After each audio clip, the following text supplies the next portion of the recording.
Know, O prince, that between the years when the oceans drank Atlantis, and the gleaming cities, and the years of the rise of the sons of Aries, there was an age undreamed of.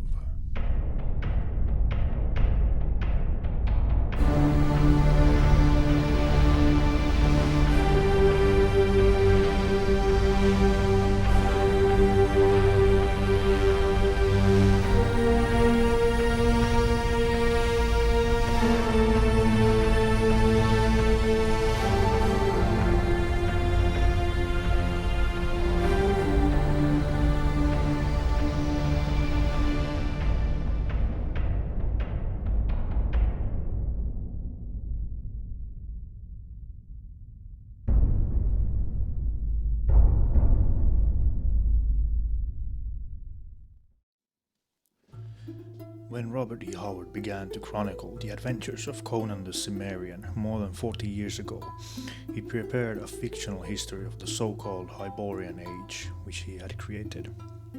That history dealt not only with the period during and after Conan's life, but also with events some 8,000 years earlier, during the Thurian civilization, which produced King Kull, exiled warrior of Atlantis, in the days before the continent sank into the surging seas.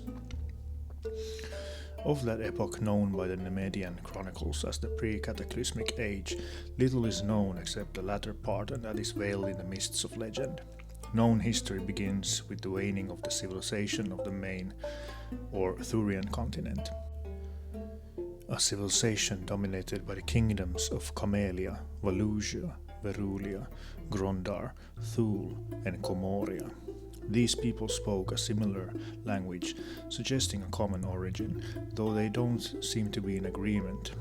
The barbarians of the age were the Picts, who lived on islands far out on the Western Ocean, the Atlanteans, who dwelt on a small continent between the Pictish islands and the Thurian continent, and the Lemurians, who inhabited a chain of large islands in the eastern hemisphere.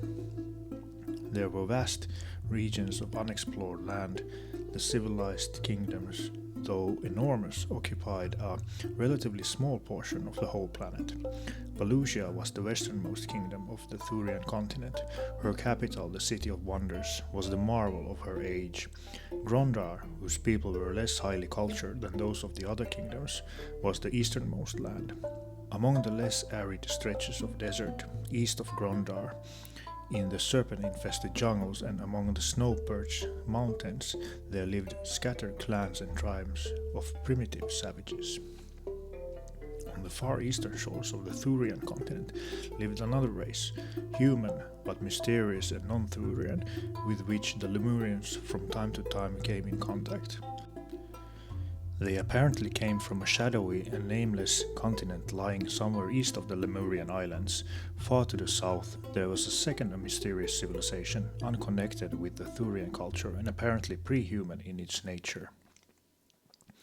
The Thurian civilization was crumbling.